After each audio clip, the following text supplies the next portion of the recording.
welcome to platform of Biohackers. This is Kajal Singh, your biology expert, and I hope everyone is doing awesome. Biohackers जल्दी से attendance mark कर दे comment section में, ठीक है? और जो बच्चे नए आए हैं, yes, I hope you guys are very excited कि आप जो है इतने बड़े-बड़े चैप्टर्स, यस, इतने कॉम्प्लेक्स चैप्टर्स हमारे बहुत ही सिंप्लीफाइड लैंग्वेज में, वो भी सिर्फ 1 या 2 पेज में पढ़ना चाहते हैं, तो this is the best platform which you can get, जहां पर मैं आप लोग को हैंड रिटन नोट्स भी प्रोवाइड करा रही हूँ, जो आपको इजीली फ्री में डाउनलोड हो जाएगा टेलीग्राम चैनल से। अगर अभी तक आपने नहीं ज्वाइन किया है तो जाके जरूर ज्वाइन करें एंड चेकआउट करें, ठीक है?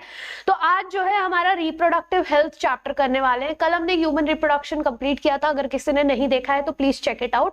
अपार्ट फ्रॉम दैट पूरा 11th स्टैंडर्ड की प्लेलिस्ट रेडी है उसमें सारे चैप्टर्स हमारे 11th स्टैंडर्ड के कंप्लीट हो चुके हैं। मैंने नीट का एक कॉमन प्लेलिस्ट बना दिया है, अगर आपको चेकआउट करना है आप जाके चेकआउट करें। और कुछ भी अगर ऐसा वीडियो है जो आपने अभी तक नहीं देखा है या फिर अभी तक आपका वो पेंडिंग है तो प्लीज जाके देख लो। ज्यादा लंबे वीडियोस नहीं है, मैंने ट्राई किया है, कोशिश किया। आई नो मैं देखो तुम्हारे साथ बैठ के भी लिख के भी पढ़ा सकती थी, जो कि आराम से हमारा 4-5 घंटे में कंप्लीट हो जाता, 2 घंटे में कंप्लीट हो जाता, but this particular session I have designed in a way कि आपको एक डिटेल्ड हैंड रिटन नोट्स मिलेगा, जहां पर एनसीईआरटी के एक एक शब्द को मद्देनजर रखते हुए सब कुछ मेंशन्ड है इस पूरे नोट्स में। यस, बहुत ही कंसाइज तरीके से मैंने ये नोट्स बनाए हैं, तो आप नोटिस करोगे कि एनसीईआरटी की आपकी एक एक वर्ड, एक लाइन, आपका जो इंपॉर्टेंट टर्म है वो सब कुछ मेंशन्ड है यहाँ पे। यानी कि ये नोट्स पढ़ने के बाद मैं गारंटी के साथ बोल सकती हूँ आपका एनसीईआरटी का एक भी ऐसा इंफॉर्मेशन नहीं होगा जो मिस आउट हो जाएगा, ठीक है? प्लस ये चीज मैं इसीलिए आपको डायरेक्टली फ्रॉम द नोट्स पढ़ा रही हूँ, ताकि जब आप पीडीएफ डाउनलोड करें आपके पास एक साथ में लेक्चर भी हो जिसको देख के आप क्विकली रिवाइज कर सके। Yes, so that's why I have tried my level best कि ये सेशन को जितना कंसाइज रख के मैं आप लोग का फटाक से रिवीजन करवा सकूं, मैंने उतना कंसाइज रखा है कि मैं सारी चीजें एक्सप्लेन भी कर दूं। यस, आपको सारी चीजें अंडरस्टैंड भी हो जाए और सारी चीजें आपके पास जो है नोट्स के फॉर्म में प्रेजेंट भी हो। So that's the whole motive of this session. So if you guys are looking out for such a sessions forward also, कि आपका पूरा 12th का सिलेबस इसी तरीके से कंप्लीट हो जाए, इससे आपका बोर्ड्स का प्रिपरेशन भी हो जाएगा, साइड बाय साइड आपके नीट के एनसीईआरटी जो रीडिंग का जो मोटिव होता है कि भाई हमको एनसीईआरटी के एक एक शब्द क्लियर होने चाहिए, एक एक लाइन क्लियर होने चाहिए, वो भी हो जाएगा, ठीक है? और इसी चैनल पर जैसे ही हमारा ये सिलेबस हो जाएगा बाय 21st ऑफ फेब, हमारा पूरा 12th का भी सिलेबस हो जाएगा, यानी हमारे पास पूरी प्लेलिस्ट रेडी हो जाएगी 11th की एंड 12th की, तो वो भी मैं आप लोग को शेयर कर दूंगी। यस, और उसके बाद हम लोग क्विजेस पे ध्यान देंगे कि एनसीईआरटी की एक एक लाइन के हिसाब से क्वेश्चंस कैसे फ्रेम होते हैं, और वो क्वेश्चंस हम ऑसम क्वेश्चन सॉल्व करेंगे, ठीक है? सो प्लीज जुड़ जाइए मेरे साथ। This is a new channel which we have created. Yes, तो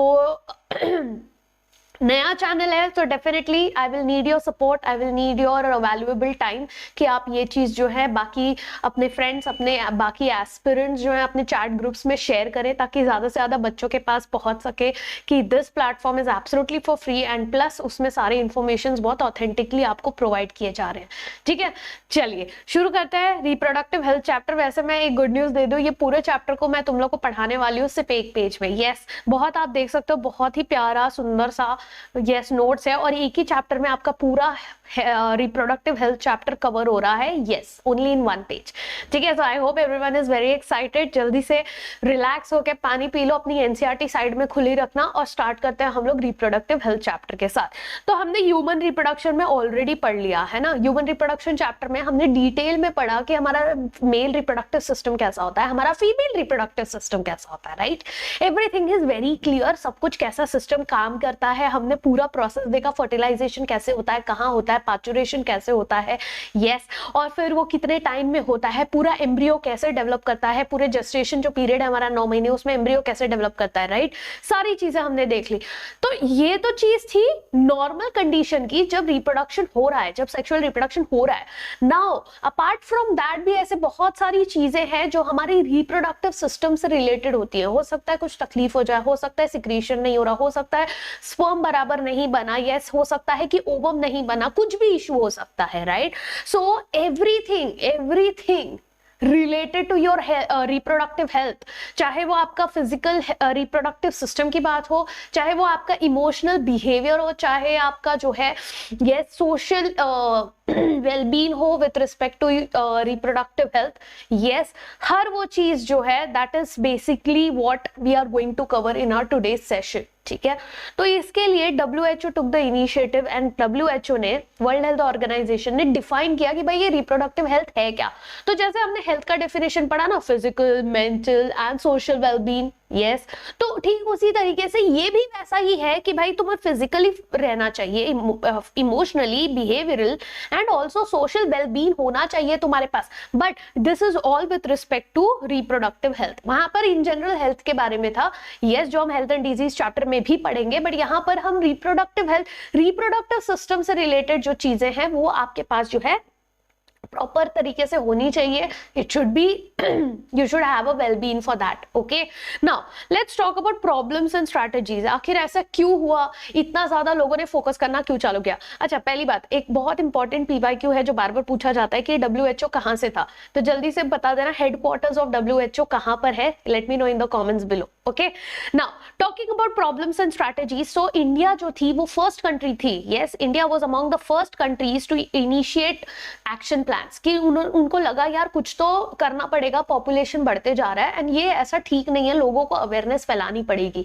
तो ये अवेयरनेस फैलाने के लिए प्रोग्राम्स चालू है एट नेशनल लेवल, सारे प्रोग्राम चालू है, और India was the first country जिसने चालू किया, जिसने नाम दिया फैमिली प्लानिंग प्रोग्राम। यस, ये family planning program again PYQ question आता है, कौन से साल में चालू हुआ था? 1951 में चालू हुआ है, यस, जिसको हमने कहा reproductive and child health care, RCH program. Yes, क्या नाम दिया? Reproductive and child health care programs, ठीक है। तो ये प्लीज याद रखना क्योंकि ये आपके PYQ हैं, ठीक है, इस चैप्टर से बहुत सारे PYQs आपके निकलते हैं, तो ध्यान देना। यस, अब इसमें क्या है, इसमें क्या क्यों किया, ये हमने अवेयरनेस फैलाना है, क्या किस बारे में? Sex related aspects, reproductive organs के बारे में, रिप्रोडक्टिव प्रैक्टिसेस के बारे में, एडोलेसेंस के बारे में, सेक्सुअली ट्रांसमिटेड डिजीज के बारे में, स्पेशली एड्स जो कि बहुत ज्यादा फैल रहा है, जिसकी वजह से बहुत लोग मर रहे हैं, ये सब चीज के बारे में लोगों को बताना पड़ेगा। यस, कैसे बच्चे का ध्यान रखना है, कैसे एक प्रेग्नेंट वुमेन का ध्यान रखना है, बच्चा पैदा होने के बाद उसका कैसे ध्यान रखना है। यस, आपका पूरा अगर वो गलती से प्रेगनेंसी हो जाती है, यानी कंसीव गलती से हो जाता है, तो उसके बाद क्या मेजर्स लेने रहते हैं। यस, और उस दौरान जो है क्या क्या क्या क्या चीजें ध्यान में रखनी चाहिए। Yes, what are the risk which are associated with it. तो आप कुछ भी कर रहे हो अपने रिप्रोडक्टिव सिस्टम के साथ या फिर आपके रिप्रोडक्टिव के सिस्टम के साथ क्या क्या हो सकता है, इसका सबका अवेयरनेस इंसान को होना चाहिए, राइट। फिर ये सारी चीजें जो है लोगों के दिमाग में आ गई कि भाई हेल्थ सेक्टर सुधारो थोड़ा सा, यस, मेडिसिन प्रोवाइड कराओ, और सिर्फ प्रोग्राम्स मत बनाओ। अगर आप कोई ऐसा प्रोग्राम बना रहे हो तो मेक श्योर करो कि वो सर्विसेज भी उन फीमेल्स को मिल सके जो प्रेग्नेंट है, स्पेशली वो लोग जो कि इतना अफोर्ड नहीं कर सकते ट्रीटमेंट। यस, तो make the service very easily accessible to all the citizens. Yes, तो अगर कोई ऐसा है जो कि उतना अफोर्ड नहीं कर सकता, उसके लिए भी वो इजी होना चाहिए कि हाँ उसको फैसिलिटीज मिल रही हैं, बराबर।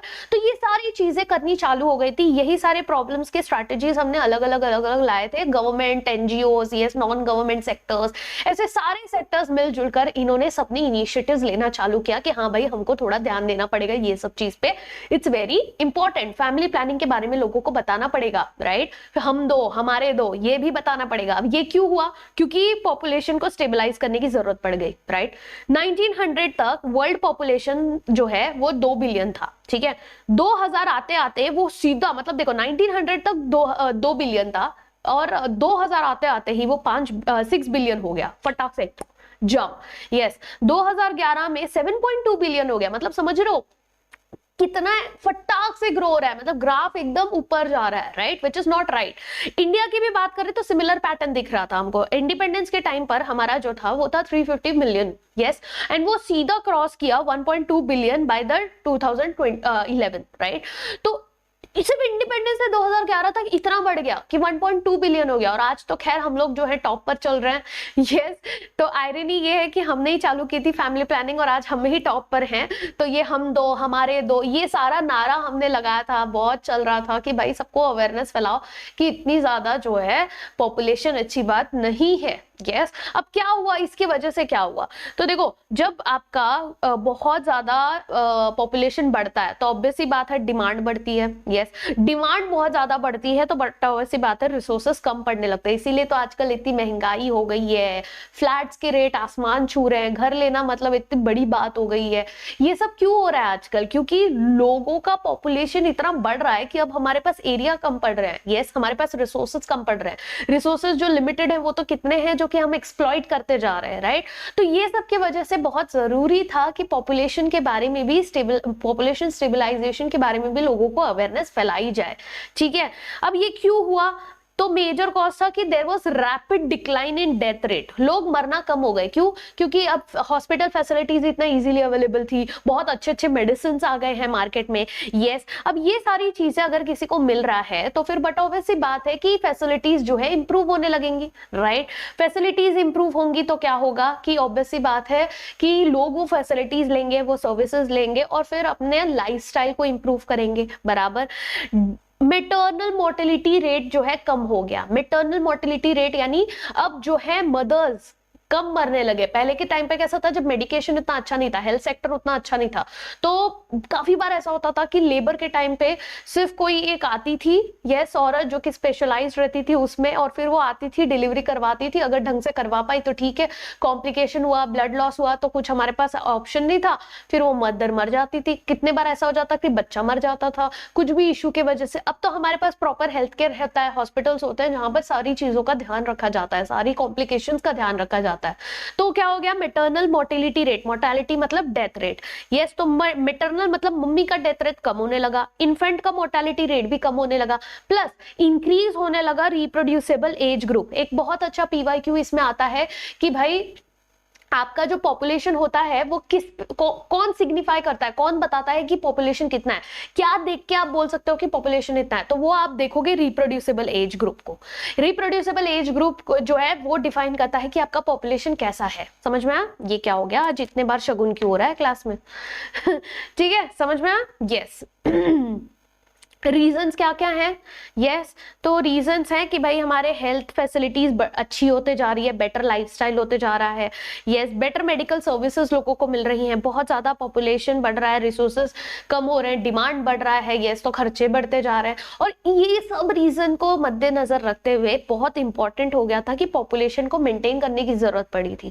And then came contraceptives in the picture, फिर कॉन्ट्रासेप्टिव्स, बर्थ कंट्रोल्स, ये सब आने लगे कि भाई थोड़ा संभल के, और फिर वो बर्थ कंट्रोल के बारे में भी लोगों को बताना चालू किया कि ओके ठीक है, if you want to like you know reproduce in a way कि आपकी फैमिली प्लानिंग अच्छे से रहे, ठीक है। अगर आपको रिप्रोड्यूस नहीं करना है तो उसमें प्रॉब्लम ना हो, यस कि आपको रिप्रोड्यूस नहीं करना है, यस तो while having intercourse you need to have to use certain measures, certain birth controls, जिससे आपका अनप्लान्ड प्रेगनेंसी भी ना हो, ठीक है। सो अब ये कौन कौन से बर्थ कंट्रोल्स हैं। अब अगर हम बात करें आइडियल कॉन्ट्रासेप्टिव्स की, जब लोगों ने सोचा कि कॉन्ट्रासेप्टिव्स बनाना है, बर्थ कंट्रोल बनाना है, तो कैसा होना चाहिए, यूजर फ्रेंडली होना चाहिए, बिल्कुल इजीली अवेलेबल होना चाहिए, वरना वैसे ही लोगों को आलस आ रहा है, नहीं ध्यान देंगे, बोलेंगे बाहर में जा, नहीं देखना है। तो हमको ऐसा करना पड़ेगा कि वो इजीली अवेलेबल हो लोगों के लिए, इफेक्टिव होना चाहिए, और मोस्ट इंपॉर्टेंटली रिवर्सिबल होना चाहिए।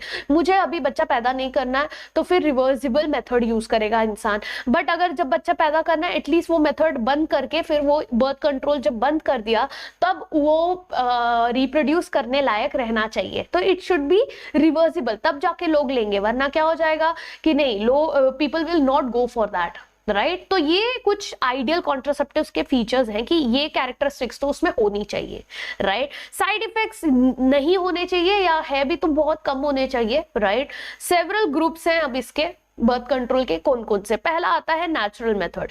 नेचुरल मेथड यानी इसमें आप कोई मेडिकेशन एंड ऑल नहीं यूज करें, नेचुरली आपके बॉडी में सर्टेन चीजें आप कर सकते हो जिससे आप जो है कंसीव ना करो। जैसे पहला प्रिवेंट्स, अब नेचुरल मेथड में क्या करता है, ये स्पर्म को ओवम से मिलने नहीं देना है, तो पहला मेथड है पीरियोडिक एब्स्टिनेंस, कि आप जो है जब आपको लग रहा है कि ये टाइम पर जो है ओव्यूलेशन होता है, और इस टाइम पर अगर if a couple is having coitus, if a couple is having copulation, और layman language which if the couple is having sex, उस टाइम पर अगर इंसेमिनेशन होता है तो इस दौरान ओव्यूलेशन, आपने पूरा मेंस्ट्रुअल साइकिल पढ़ा है रिप्रोडक्शन पे, है ना, तो उसमें हमने समझा कि 14 डे पर जो है ओव्यूलेशन होता है।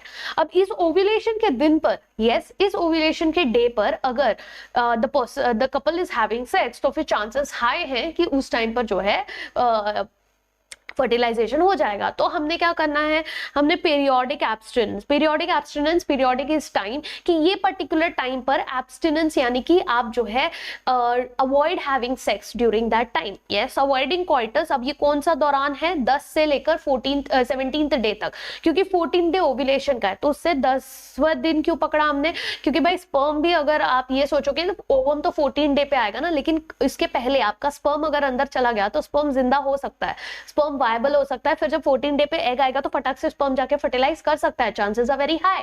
या क्या पता किसी दिन किसी हार्मोनल इश्यूज की वजह से जल्दी ओवम आ जाए। तो ये सब ध्यान देने के बेसिस पे ये सेफ पीरियड माना गया है कि 10वें दिन से, यस, मेंस्ट्रुअल साइकिल का 10th डे से लेकर 17th डे तक do not have sex, avoid having sex. Why? Because ये पीरियड में फिर बाद में there will be less chances कि वो प्रेगनेंसी ना हो। ठीक है, तो ये एक तरीका है, नेचुरल तरीका है, कुछ नहीं कर रहे हम, ठीक है, बट उसके लिए couple should be very much aware, yes, even the males should be aware कि अच्छा फीमेल का कौन सा साइकिल का कौन सा दिन चल रहा है, female should also be aware कि भाई मेरा ये menstrual cycle चल रहा है, तो ये there should be a proper counting, 28-29 days का साइकिल होता है, तो फीमेल should be counting, अच्छा आज मुझे पीरियड्स आया है तो आज मेरा डे 1 है, उस दिन से 14th डे कैलकुलेट करना है, उस दिन से 10वां दिन कैलकुलेट करना है। Got it? अंडरस्टूड? इजी? ठीक है। विड्रावल और कोइटस इंटरप्टस, अब ये जो है मेथड बहुत ज्यादा रिलायबल मेथड नहीं है, ये कभी कभी क्या काफी टाइम पे फेल हो जाता है। क्यों?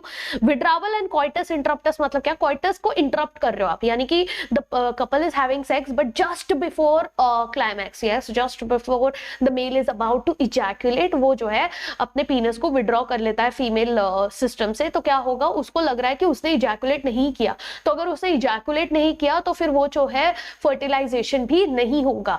बट ये चीज फेल क्यों होते हैं, विच इज सही थॉट है ये, बट ये फेल क्यों होता है, क्योंकि हो सकता है कि जो प्री इजैकुलेटरी फ्लूइड है उसमें थोड़ा सा स्पर्म आ जाए, यस, चांसेस हैं, तो ये सब की वजह से अब वो हो सकता है कि अगर स्पर्म क्वालिटी अच्छी है तो वो थोड़ा सा स्पर्म भी, क्या पता जब लक खराब है तो वो थोड़ा सा स्पर्म भी जाके फर्टिलाइज कर दे, राइट, तो ये सारे इश्यूज हो सकते हैं। सो ये विड्रॉवल कोइटस इंटरप्टस भी बहुत ज्यादा रिलायबल मेथड नहीं है, ठीक है। फिर लैक्टेशनल एमेनोरिया, अब ये जो है क्या होता है कि जब हमारा जब फीमेल इज गिवन बर्थ, पैचुरेशन हो चुका है, ठीक है, the female was pregnant, given birth, अब वो मदर है, यस, और वो जो है हेवीली लैक्टेट कर रही है, यानी कि वो जो है इन्फेंट को लैक्टेशन पीरियड चल रहा है, उसका मिल्क प्रोडक्शन हो रहा है, तो इस टाइम पर पता है क्या होता है, जब इंटेंस लैक्टेशन होता रहता है तो there is absence of menstruation, तो उसका मेंस्ट्रुअल साइकिल फटाक से चालू नहीं होता, एटलीस्ट 6 मंथ्स तक ये जो है मेथड काम करता है कि आपका ओव्यूलेशन ही नहीं हो रहा है, यानी कि फीमेल का जस्ट आफ्टर पाचुरेशन उसको फटाक से अगले महीने से पीरियड्स आने नहीं चालू होते हैं। अब डिपेंड करता है, किसी का 3 महीने पे आ जाता है, किसी का 4 महीने पे आता है, यूजुअली 6 महीने के पीरियड तक जब हैवी इंटेंस लैक्टेशन आप कर रहे हो, जब बच्चे को दूध पिला रहे हो, तो उस टाइम पर जो है आपका पीरियड्स नहीं आता, आपके ओव्यूलेशन नहीं आते बिकॉज ऑफ द हार्मोन्स, ठीक है, तो उस टाइम पर even if the couple is having unprotected sex, अगर ओवम ही नहीं है, ओव्यूलेशन ही नहीं हो रहा है, तो फिर सेक्स मतलब करके भी इंसेमिनेट करके भी कौन सा जो है फर्टिलाइजेशन होने वाला है। बट दिस मेथड अगर आप ध्यान दो, उसके लिए वो पहले से एक प्रेगनेंसी होनी चाहिए, पहले से लैक्टेशन होना चाहिए, so this is actually a natural thing which is happening in your body, कि इस तरीके से जो है आपका फर्टिलाइजेशन रुक रहा है, ठीक है, बट हमेशा ऐसा सिचुएशन थोड़ी होगा, तो इसीलिए ऐसे सिचुएशन में बैरियर मेथड्स का यूज करना चाहिए। ना व्हाट इज बैरियर, नाम से ही पता चल रहा है, बैरियर यानी किसी चीज पर आप रुकाव लगा रहे हो, यस, आप प्रिवेंट कर रहे हो स्पर्म ओवम से ना मिले, इसीलिए आप बैरियर्स का यूज करते हो, बराबर। अब कौन कौन से बैरियर्स हैं? कॉन्डम्स, कॉन्डम्स क्या है, रबर लेटेक्स शीट का कवरिंग होता है, यस, जो कि it is available for mails also, it is available for females also, right. Most एक बहुत पॉपुलर कॉन्डम ब्रांड था निरोध, यस, गवर्नमेंट ने वो किया था Nirodh, which was the most popular condom brand for males. Yes, also protect from contracting STIs and AIDS. आप जो है हेल्थ एंड डिजीज चैप्टर में हम डिटेल में पढ़ेंगे STI के बारे में कि सेक्सुअली ट्रांसमिटेड इन्फेक्शंस अगर आपको नहीं चाहिए, एड्स जैसे इन्फेक्शंस नहीं चाहिए, तो उस टाइम पर condoms make a very good option कि कॉन्डम्स की वजह से वो चीज नहीं होगी, क्योंकि कोई ब्लड ट्रांसफ्यूजन ही नहीं होगा, राइट. अब ये मेल कॉन्डम भी आता है, फीमेल कॉन्डम भी आता है. This is suppose to be worn before sex. yes, and फिर वो डिस्पोजेबल होता है कि once the person is done with the sex, ejaculation हो चुका है, उसको डिस्पोज करना होता है. ठीक है, तो इससे क्या होगा कि स्पर्म कभी फीमेल के सिस्टम में जाएगा ही नहीं और फिर ओव्यूलेशन होगा ही नहीं. Simple method. ठीक है, फिजिकल बैरियर. फिर आते हैं diaphragms and cervical caps and vaults. ये सब क्या है? ये रबर डिवाइसेस होते हैं जो कि फीमेल के बॉडी में जो है डाला जाता है. ठीक है, यस, फीमेल के ट्रैक में डाला जाता है टू कवर द सर्विक्स, कि सर्विक्स को ही कवर कर दो, क्योंकि सर्विक्स से होते हुए स्पर्म अंदर जाता है, तो अगर सर्विक्स ही कवर्ड है तो वो अंदर नहीं जा पाएगा. अच्छा, अब ये जो मेथड्स हैं, ये इन मेथड को और ज्यादा एफिशिएंट बनाने के लिए there are number of spermicidal creams, jellies, foams. Spermicidal, sperm को मारने वाले, यस, ऐसे क्रीम्स आते हैं. Yes, along with the barrier उसको हम यूज करते हैं ताकि उनकी एफिशिएंसी बढ़ जाए. What they do, they kill the sperm. ठीक है, चलो, ये तो हो गए कुछ बैरियर्स की बात. अब बात करते हैं कुछ ऐसी चीजें जो कि आपको लाइक काफी टाइम तक हेल्प कर सकती है. अब ये क्या, ये अगेन एंड अगेन आपको करना पड़ता है. Like every time you having sex you have to wear the condom, every time you having sex you have to have this device. Yes, तो यहाँ पर अब और भी ऑप्शंस हैं जो कि आप, अब ये कैसे, इसमें प्राइवेसी मेंटेन थी कि आप कॉन्डम पहन रहे हो नहीं पहन रहे हो सिर्फ आपको पता, यस, आप ले रहे हो नहीं ले रहे हो सिर्फ आपको पता, राइट. बट ये वाले केसेस में आपको जो है मेडिकल हेल्प लेने की जरूरत पड़ती है. Intra uterine devices, but these are very मतलब इजीली इंस्टॉल्ड डिवाइसेस होती हैं जो कि आपको जाके डॉक्टर से करवाना पड़ता है या फिर कोई एक्सपर्ट नर्सेस से करवाना पड़ता है. यस, तो बहुत लोग चूज नहीं करते हैं कि भाई प्रीवियसली खराब हो जाएगी, बट जो मैरिड कपल हैं who are properly planning for they having a proper plan, family plan, तो उन लोग ये मेथड यूज करते हैं. Yes, which is very reliable. इसमें क्या होता है, ये इंसर्ट करते हैं ये डिवाइसेस को, देखो नाम देखो, इंट्रा मतलब अंदर, किसके, यूट्राइन के डिवाइसेस होते हैं जो यूट्रस के अंदर प्लेस किया जाता है. यस, अब ये आपको डॉक्टर या फिर कोई मेडिकल हेल्प लेके ही करना पड़ता है. यस, या तो ये यूट्रस के, मतलब ये यूट्रस के अंदर प्लेस किया जाता है, इसलिए इंट्रा यूट्राइन कहा जाता है, through the vagina. Okay, now अब ये अलग अलग तरीके के हो सकते हैं. वेरी इंपॉर्टेंट, ध्यान देना, इस पे क्वेश्चंस आते हैं. बर्थ कंट्रोल पे बहुत ज्यादा क्वेश्चंस आते हैं. नॉन मेडिकेटेड आईयूडीज, इसमें कोई मेडिकेशन नहीं है, ये आईयूडीज हैं. जैसे कि बेस्ट एग्जांपल लिपिस लूप. ये क्या करता है, अगर स्पर्म आ भी रहा है ना तो उसको खा जाता है, फैगोसाइटोसिस कर रहा है. ठीक है, फिर copper releasing IUDs. Copper releasing IUDs यानी ये कॉपर आयंस रिलीज करता है. कॉपर आयंस क्या करता है, सप्रेस कर देता है स्पर्म की मोटिलिटी को, फर्टिलाइजिंग कैपेसिटी को खराब कर देता है. यानी अब वो आएगा भी तो भी वो उतना अच्छे से स्विम नहीं कर पाएगा, उतना अच्छे से मोटाइल नहीं होगा, उतना अच्छे से फर्टिलाइज नहीं कर पाएगा, पूरी तरह से उसको खराब कर देता है, यूजलेस कर देता है. कॉपर टी, कॉपर 7, मल्टीलोड 375, ये सारे एग्जांपल्स हैं कॉपर रिलीजिंग आयोडीज के. फिर आते हैं कुछ ऐसे आयोडीज जो कि हार्मोन रिलीज करते हैं.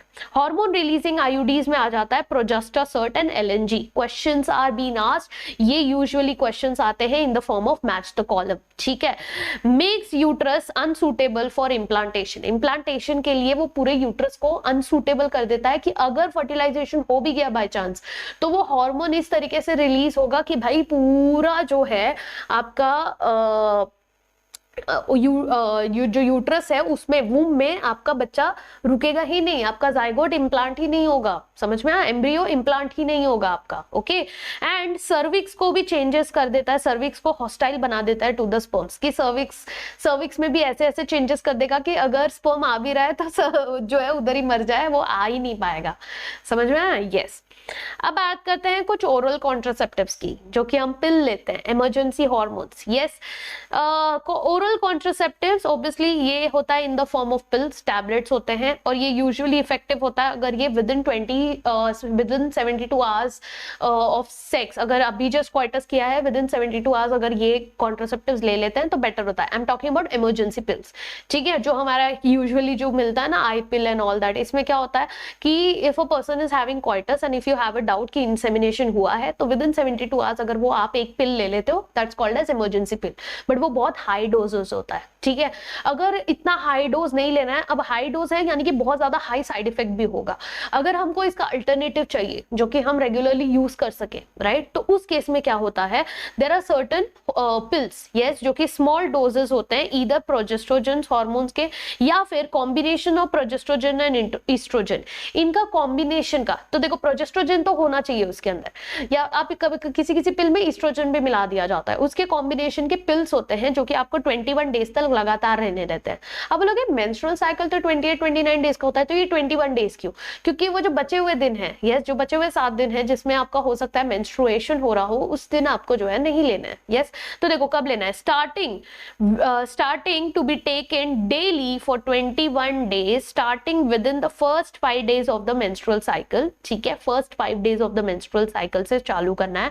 आफ्टर गैप ऑफ 7 डेज जब ब्लड फ्लो हो रहा है आपको, यस, जब आपको ब्लड फ्लो हो रहा है उन दिनों को छोड़ के फिर वापस से उसको रिपीट करना है, ठीक है। तो with in first 5 days of menstrual cycle, okay, आपको गैप ऑफ 7 डेज रखना है, ठीक है, जब आप ब्लड फ्लो हो रहा है, फिर उसके बाद वापस से वो टैबलेट लेना चालू करना है।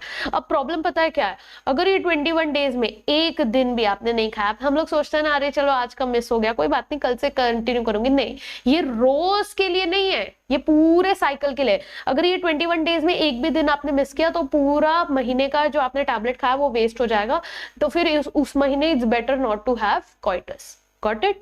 फिर सहेली आया था, अब ये तो हार्मोनल है तो ऑब्वियसली बात है स्टेरॉइडल हो गया। फिर सहेली आया था which was the non steroidal pills, yes, ये था बहुत ही इफेक्टिव क्योंकि नॉन स्टेरॉइडल था तो उसके साइड इफेक्ट्स बहुत कम थे, yes. Once in a week pill था, ये रोज भी नहीं लेना था, हफ्ते में एक दिन लेना था, यस। फिर ये जो ईस्ट्रोजन प्रोजेस्ट्रोजन इसके जो पिल्स बन रहे हैं, ये सब पिल्स ही नहीं इंजेक्शन के फॉर्म में भी ले सकता है इंसान, इम्प्लांट्स भी होते हैं अंडर द स्किन प्लेस किया जाता है, इम्प्लांट्स अंडर द स्किन। तो ये progestogen alone in the combination with oestrogen लिया जाता है और ये इफेक्टिव पीरियड इसका बहुत लंबा होता है, यानी कि स्किन के अंदर उसको इम्प्लांट किया जाता है जो वो हार्मोन रिलीज करता रहता है, ठीक है। तो ये कुछ हमारे थे। अब बात करते हैं कुछ परमानेंट मेथड्स की, भाई अब तो सर्जरी करवानी पड़ गई, यस, अब नहीं चाहिए, अब बच्चा ही नीचे, हमने फैमिली प्लानिंग कर ली है, हमको जितने बच्चे चाहिए थे हमारे पास है, अब हमको बच्चा प्लान नहीं करना है। ऐसे केसेस में people go for sterilisation method, यानी कि सर्जिकली आप जो है हमको इनफर्टाइल कर दो, अब हमको बच्चा प्लान करना ही नहीं है, हो गया है। तो ये क्या करता है, गैमेट को ट्रांसफर करने से रोकता है और ये इरिवर्सिबल है, एक बार ये कर लिया फिर उसकी रिवर्सिबिलिटी की चांसेस बहुत कम है। आप एक बार बोलो कि हाँ करवा दो और फिर ऑपरेट करा दो और उसके बाद जो है आप वापस से उसको जो है वापस कोशिश करो कि वापस ठीक हो जाए, तो ऐसा नहीं हो पाता, बहुत कम चांसेस होते हैं। अब करते क्या है, इसमें 2 केसेस हैं। मेल के केस में वैसेक्टोमी करते हैं जहां पर वास डेफरेंस को, यस, एक स्क्रोटम से एक कट मारा जाता है स्क्रोटम में और फिर वहां से वास डेफरेंस को थोड़ा सा कट करते हैं, या तो थोड़ा पार्ट रिमूव कर देते हैं या तो उसको क्या करते हैं अलग अलग नॉट कर देते हैं। तो उससे क्या होता है कि आपका वास, देखो ये आपका टेस्टिस है, ठीक है, ये एपिडिडाइमिस है और ये स्क्रोटम है। स्क्रोटम में थोड़ा सा कट किया, यहां से वास डेफरेंस को कट किया, इसको इधर नॉट कर दिया, इसको इधर नॉट कर दिया। अब क्या हो गया, यहां से अगर स्पर्म आया भी तो ये ऊपर नहीं जा पाएगा, समझ में? ये करते हैं वास डेफरेंस वैसेक्टोमी में। तो वास डेफरेंस दोनों टेस्टिकल से करना पड़ेगा, एक नहीं, पता चला दूसरे से स्पर्म चला गया, ठीक है, दोनों टेस्टिकल्स के वास डेफरेंस को कट करके नॉट करना होता है। सिमिलरली ट्यूबेक्टोमी होता है फीमेल्स के केस में, जिसमें फेलोपियन ट्यूब को कट करके टाई किया जाता है। तो ओवरी रिलीज होगा भी तो भी वो नहीं पहुंचेगा। अब आप पूछोगे कि अरे मैम इतना करने से अच्छा है कि आप टेस्टिस अगर निकाल दो, ओवरी निकाल दो, तो वो तो और अच्छी बात है। बट बेटा ध्यान रखना कि आपके टेस्टिस और ओवरीज ये दोनों जो हैं आपके एंडोक्राइन फंक्शन भी करते हैं, हॉर्मोन्स भी रिलीज करते हैं, जो कि आपके बॉडी के फंक्शन के लिए बहुत इंपॉर्टेंट है। तो इसीलिए हम सिर्फ ट्रांसफर ऑफ गैमेट को रोक रहे हैं और बाकी चीजों को छेड़खानी नहीं कर रहे, Got it? Yes. So in females, cut and tie कर रहे हैं fallopian tube को incision in the abdomen through vagina. Okay? तो ये या तो abdomen में कट करेंगे या तो vagina से कट करके एक छोटा सा incision vagina के थ्रू कर सकते हैं या तो abdomen में छोटा सा incision करके कर सकते हैं. Got it? चलो, अब ये सारे बर्थ कंट्रोल मेथड्स हो गए. ये बर्थ कंट्रोल मेथड के बावजूद अगर सपोज अनप्लान्ड प्रेगनेंसी हो जाती है, यस, अनप्लान्ड प्रेगनेंसी हो जाती है, तो वो इंसान मेडिकली अपने प्रेगनेंसी को टर्मिनेट कर सकता है. उसको कहते हैं MTP.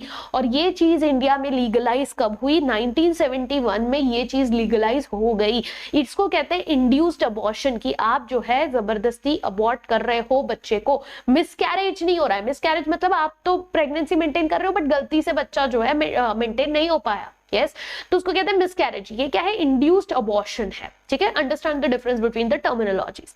This is get rid of unwanted pregnancy. अब ये बहुत सारे केसेस है, लीगलाइज करने का भी बहुत अच्छा रीजन है, क्योंकि बहुत जैसे पहले के टाइम पे ऐसा था कि इन sex rape cases, crime cases जो होते हैं, रेप एंड ऑल, अब उसमें अगर the female unfortunately is getting pregnant, yes, अब उसकी क्या गलती बेचारी की, बट उसको मेडिकली अगर टर्मिनेट नहीं करने दे रहे हो तो वो तो गलत बात है. उसको क्यों चाहिए? मतलब एक तो वो उसने रेप का ट्रॉमा झेला है, प्लस ऊपर से उसको पूरा टाइम जो है वो बच्चे को पालना, ये सोच के कि this is having the gene of that man, yes, who has done that crime.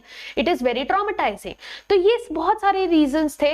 तो फिर ये 1971 में लीगल कर दिया कि अच्छा कोई अगर अपने मर्जी से अबॉर्ट करना चाहता है अनप्लान्ड प्रेगनेंसी को तो they are allowed to do that, but with certain rules and regulations. कि आपको ध्यान देना पड़ेगा कि even though it is permitted, ऐसा ना हो कि कोई गलत उसका मिसयूज कर रहा है. yes, जैसे कि अगर किसी को पता चल गया, उसने आइडेंटिफाई कर लिया कि ये तो फीमेल चाइल्ड है और उसको इसीलिए अबॉर्ट कराना है, तो वो भी गलत बात है. Female foeticide is not allowed. Yes, तो ये सारी चीजों को ध्यान में रखना होता है. अब एमटीपी जो है कब करना होता है? तो देखो, सेफ होता है ड्यूरिंग फर्स्ट ट्राइमेस्टर. यस, आपका फर्स्ट ट्राइमेस्टर पहला 3 महीना में इट इज सेफ कि अच्छा आप करवा ले रहे हो, मेडिकली टर्मिनेट करवा ले रहे हो तो ठीक है. सेकेंड ट्राइमेस्टर जब 3 महीने हो चुके हैं बच्चे को, यस, हमने ऑलरेडी एम्ब्रियोलॉजी में हमने पूरा पढ़ा है ना एम्ब्रियो डेवलपमेंट कैसा हो रहा है. पहले महीने में हमारा पूरा हार्ट डेवलप हो गया था, राइट. सेकेंड महीने में हमारा जो है पूरा limbs and all, digits and all सब आ गए थे, मेजर ऑर्गन्स रेडी हो रहे हैं. तो अब ये सोचो सब रेडी हो गया, उसके बाद आप बच्चे को वो कर रहे हो तो कुछ ना कुछ कॉम्प्लिकेशंस आ जाते हैं. इनफैक्ट इतना डेंजर हो जाता है कि ये मम्मी के लिए जो है फेटल भी हो सकता है, यानी जानलेवा भी हो सकता है. तो ये सारी चीजें बहुत फास्ट डिसीजन लेने पड़ता है. ठीक है, सेकेंड ट्राइमेस्टर से एमटीपी रिस्की हो जाता है, अनसेफ हो जाता है और कभी कभी फेटल भी हो सकता है. ठीक है, अब जो हम ये बात कर रहे थे सेक्स डिटर्मिनेशन के, अब ये इंसान कैसे करता है? तो देखो, वैसे तो सोनोग्राफी के थ्रू भी हो जाता है, but there is a process amniocentesis. Yes, एक प्रोसेस है एमनियोसेंटोसिस करके. उसमें क्या होता है? This is a prenatal test that takes amniotic fluid. हमारा जो बच्चा होता है, यस, ये इस तरीके से ग्रो हो रहा है. ठीक है, ये हमारा फीटस इस तरीके से ग्रो हो रहा है. इधर आसपास उसके जो बैग प्रेजेंट होता है, उधर यहाँ पर एमनियोटिक फ्लूइड रिलीज होता है. ये एमनियोटिक फ्लूइड के अंदर वो प्रेजेंट होता है. ये जो एमनियोटिक फ्लूइड होता है उसके अंदर जो है फीटल सेल्स पाए जाते हैं और कुछ डिसॉल्व सब्सटेंसेस होते हैं. ठीक है, अराउंड द फीटस. अब क्या करते हैं? एक नीडल, सोनोग्राफी के हेल्प से देखते हैं और एक नीडल डाला जाता है, उसमें से वो फ्लूइड थोड़ा सा निकाला जाता है और उसकी एनालिसिस की जाती है.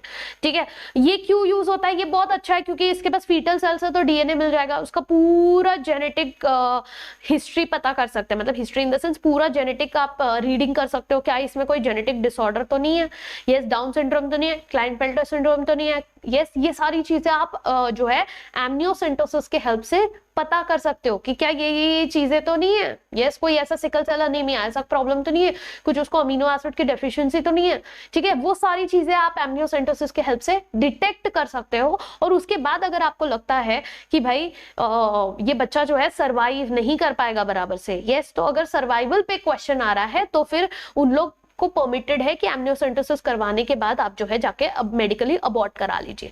But detection of sex of the foetus is illegal. आपको उसके थ्रू तो जो कर रहा है ना आपका एमनियोसेंटोसिस उसको पता होगा, बट वो रिवील नहीं कर सकता आपको बिकॉज इट इज इलीगल. अगर किसी ने कर भी दिया तो अगर पकड़ा गया तो उसका लाइसेंस कैंसिल हो जाएगा.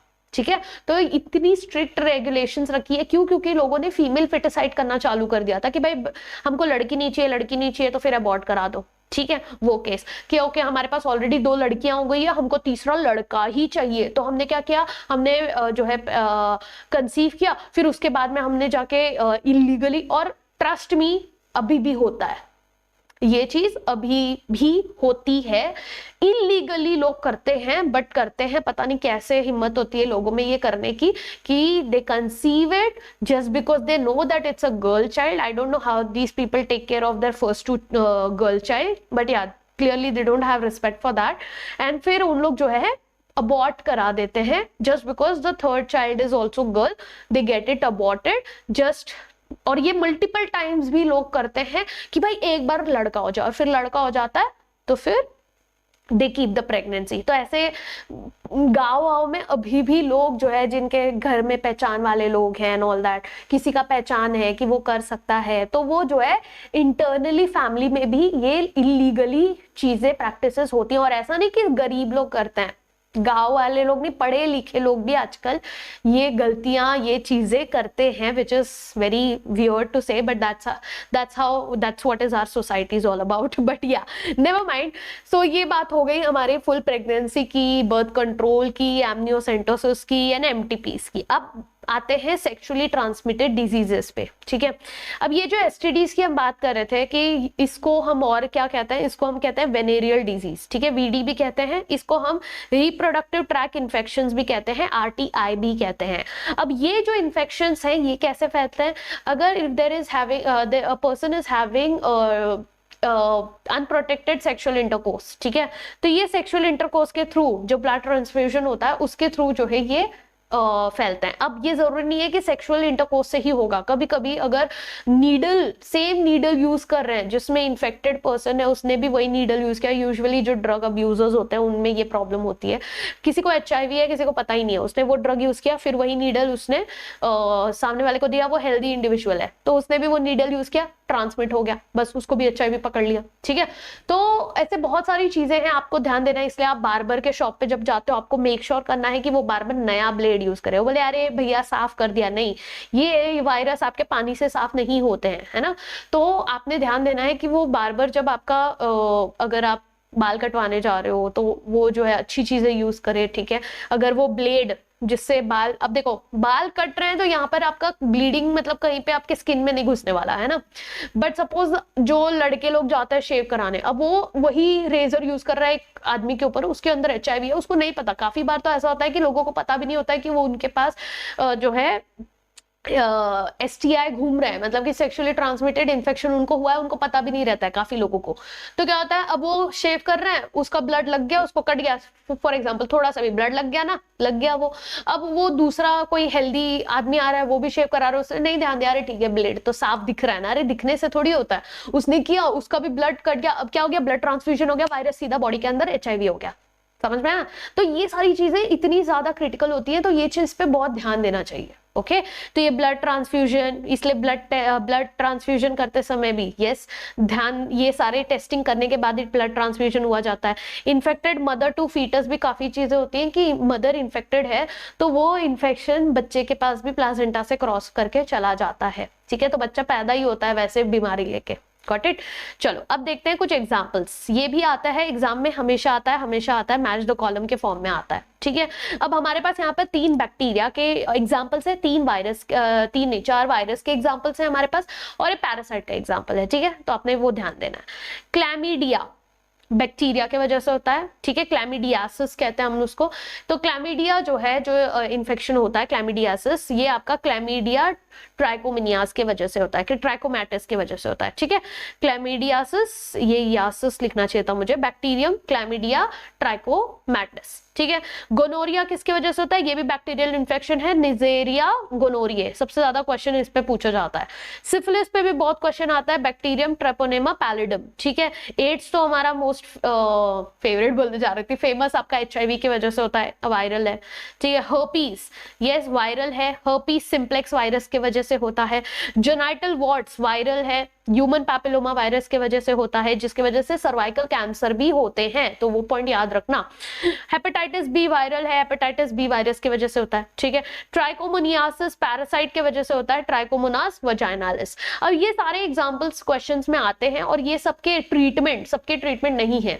वैसे आपको सिंपल एग्जांपल बताती हूँ, वायरल जो भी है, यस, जहां पे भी आपको वायरल इन्फेक्शन दिख रहे हैं, जैसे कि आपका जेनाइटल हर्पीस है, हेपेटाइटिस बी है, HIV है, ये सब जो है जो आपके वायरल इन्फेक्शन है वो जो है ट्रीटेबल नहीं है, हमारे पास उनका कोई क्योर नहीं है।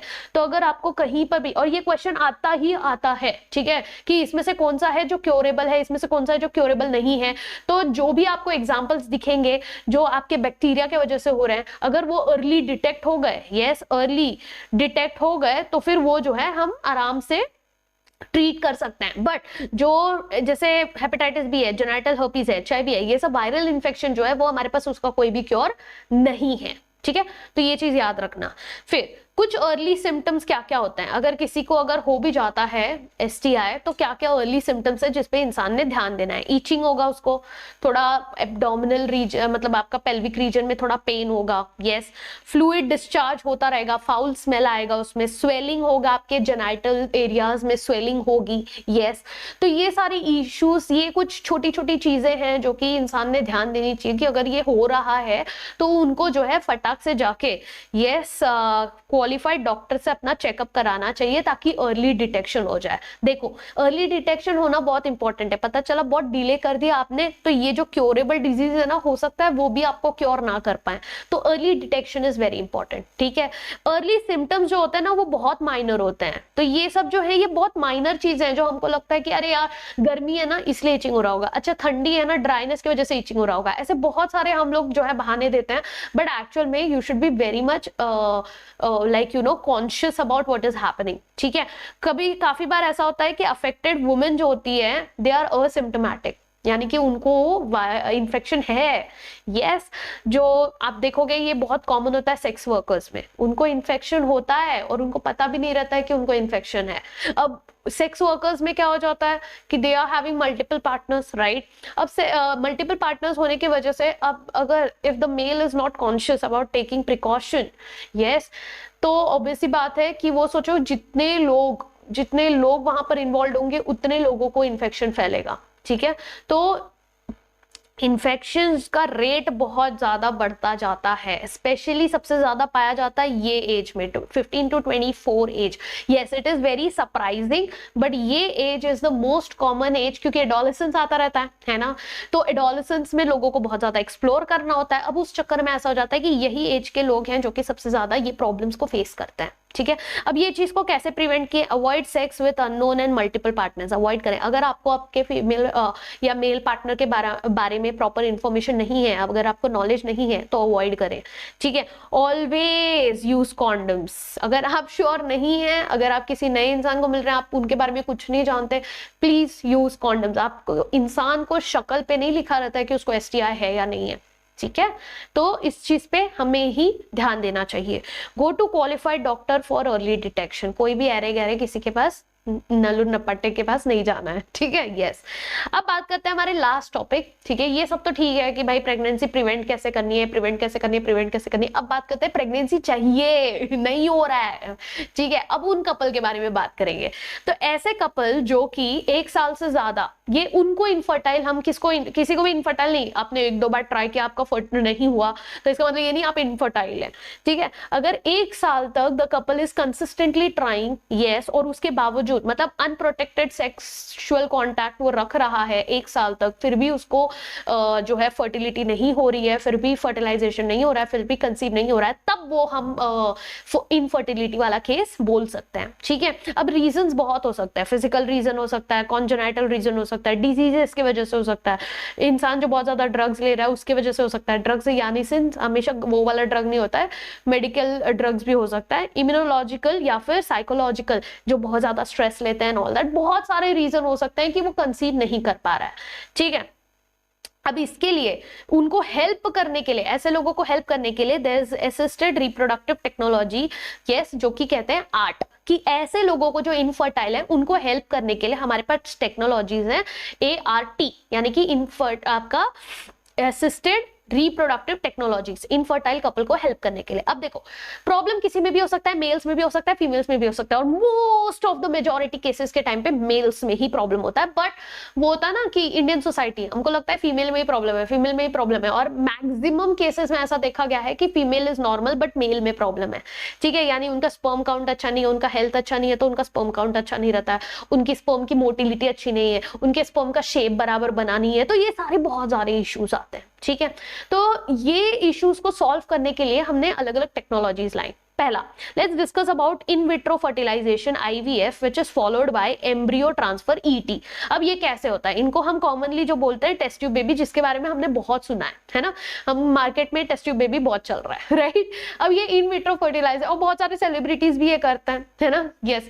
अब इन विट्रो फर्टिलाइजेशन यानी आप लैब में फर्टिलाइजेशन कर रहे हो, ठीक है, लैब के अंदर आप फर्टिलाइजेशन कर रहे हो, IVF कर रहे हो, और फिर उसको एम्ब्रियो ट्रांसफर कर रहे हो। यानी आपका IVF जो है it is always associated with followed by your embryo transfer, के एम्ब्रियो को ट्रांसफर कर रहे हो। लैब में मतलब कैसे करोगे, आप सिमुलेट करते हो, जैसा फीमेल के बॉडी में कंडीशन है वैसे ही आप जो है लैब के अंदर वैसा सिमुलेशन करते हो, सेम चीज करते हो, कंडीशन मेंटेन करते हो ताकि फर्टिलाइजेशन हो सके। अब इसमें क्या करेंगे, ओवा एंड स्पर्म दोनों कलेक्ट करेंगे। हो सकता है कि जैसे फीमेल मतलब ओवा लिया, चाहे वो मदर से लें या डोनर से लें, और स्पर्म लेंगे डोनर से या फिर मेल से। सपोज मेल स्पर्म बना ही नहीं पा रहा तो ठीक है, मदर का ओवा लिया और किसी डोनर का स्पर्म ले लिया, उसको हमने सिमुलेटेड कंडीशन में फर्टिलाइज करवाया। फर्टिलाइज करवाने के बाद हमने ये इंड्यूस फर्टिलाइजेशन किया है ना। अब फर्टिलाइजेशन होने के बाद क्या करेंगे, हम उसको ट्रांसफर करेंगे। अब ट्रांसफर करने का भी अलग अलग तरीका है, ठीक है।